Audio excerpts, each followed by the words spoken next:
G'day and welcome to another video with BetterPix. Hope this finds you well. Today we're looking at some updates within Lightroom, specifically the new Generative Upscale with Topaz that is now embedded within Lightroom. Now traditionally, if you wanted to do some solid upscaling work, you would use Super Resolution, which is still a really good option, but it'll be interesting to compare both Super Resolution and the Generative Upscale by Topaz. We have done a video comparing it within Photoshop, and the results were really interesting and really good on both options, but it'll be interesting to see if we get similar results within Lightroom. Of course, expecting that it will be the same. As often, the engines behind these edit tools result in pretty similar or the same results. But of course, it's always good to do a comparison and go for whatever works best for your workflow. All right, let's get into it. So to access the new Generative Upscale with Topaz, there's two ways to do it. You can either right-click on the image itself, and you can see there's Generative Upscale there, or you can click on Photo up in the menu on the top left-hand corner, and you can see there's Generative Upscale there as well. All right, let's have a look at it. So the main difference between the Topaz option versus Super Resolution is the Topaz option applies the edit directly to the image itself. So you could argue that this is a destructive workflow because it's not something that you can simply turn on or off.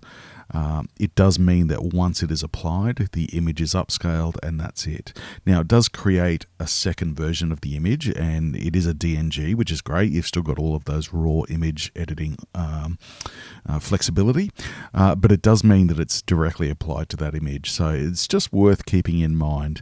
It's why I take the approach of doing all of my edits first and then doing the upscale last. That means that I've got the original size image with all of those edits applied, as well as the upscaled version as with all of the edits applied as well. Now, you could argue that that's a non-destructive workflow, but unlike Super Resolution, where you can simply click it on or off, which is a true non-destructive workflow, you can't with the Topaz version. All right, let's have a look at how we go about using it. So we've got upscale 2 times, upscale 4 times. Now I created this image with a Panasonic GH5 with an Olympus 12-100. Camera came out 9 years ago, still produces great images, but I certainly wanted to use a camera that isn't new, just to see the results. And the 2 times it takes us up to a massive 80 megapixels, so 10,368 on the long side.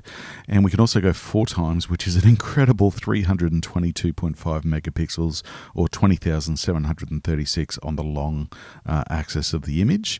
You can see that it uses 20 credits, which unlike Super Resolution, which doesn't use credits, we do have a balance of credits per month. If we just click on that credit balance drop down, you can see monthly generative credits, 4,000 credits total per month. It resets on the 15th of March, and we have 3,860 left. So that's worth considering if you're looking at doing a bulk number of images. There is a credit process, and you can of course purchase more credits, but it's just worth keeping in mind if you're looking at doing a lot of work in this space.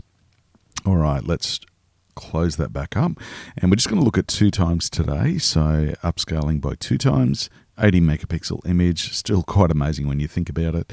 And we just hit upscale, and you can see that there's a status bar up in the top left hand corner there telling us how it's going, depending on your system, the size of the image, and what else is going on.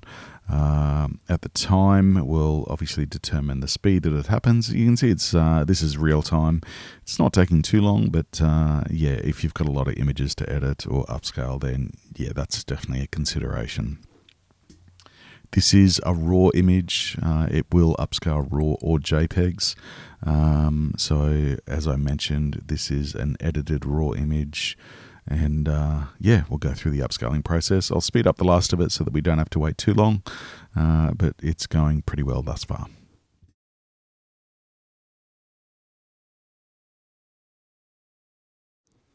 Okay, so that's all done, and if we head down to our little info tab on the bottom right hand corner there, we can see that the original image was 5,184 by 3,888 or 23 megabytes. If we go over to our edited version, which you can see the name has been created, Topaz Gigapixel 2 times, .dng, so great that information is there. We can see that it is now 10,368 by 7,776 or 98 megabytes, so massive increase in that file size, and the detail without doubt is really quite amazing. So I often look for where I think detail is going to fall down, and looking at the texture on this timber seating bench is really proof that it's done a fantastic job. And even the grass in the background there, you can see that those individual blades are really quite well defined. Now, keeping in mind that this is looking at the image at 100%, which you would rarely do. Even when it's printed very large, you wouldn't be standing right up, unless you're a hardcore pixel peeper, you wouldn't be standing right up close to the image. You would be looking at it as a whole. And certainly looking at the details of this image, and the detail you can see again with those trees up on the hill there, means that you're definitely going to be able to print this image to a really solid size with very little detail loss. So it has done a great job. All right, let's go back to the original raw file, which you can see we have the original pixel dimensions there. And we're going to go to the edits, and we're going to go down to detail, and you can see we've got super resolution there. Now, when we click on super resolution, you can see that it automatically just goes to a status bar. So it's not actually giving us those options around whether or not we go 2 times or 4 times before. This actually only automatically does a 2 times upscale, so double the size. Now, that's the reason why with the Topaz variant, I've done a 2 times scale upgrade, so that we can compare apples for apples with the super resolution. So as you can see with the super resolution, it hasn't created a separate file because it's simply a case of checking that box or unchecking it. So we can remove that upscale if we want to, which means that this process is truly non-destructive. If we jump into the info again, you can see it is 10,368 by 7,776, massive file. And definitely a solid update, or a sort of upscale, to the original. All right, let's have a look at those details. And we're going to go back to where that grass and that texture on the seat is, and we're going to have a look at the two. And you can see that the detail, particularly in the grass, is not anywhere near as good as the detail with the Topaz variant. Now, really interestingly, the file size of the Topaz is 98 megabytes, whereas the file size of the the file size of the super resolution is still 23 megabytes. So the detail, as you can definitely see within the Topaz variant, is much, much better. All right, let's go up to that tree on the hill. Got a couple of birds in there as well. Edges of rocks, handrail up the top there, heaps of great detail. Let's go to the super resolution version, and you can see not quite as good. So there's still heaps of great detail and it's working really well, but when comparing it to the Topaz variant, the Topaz definitely does a better job.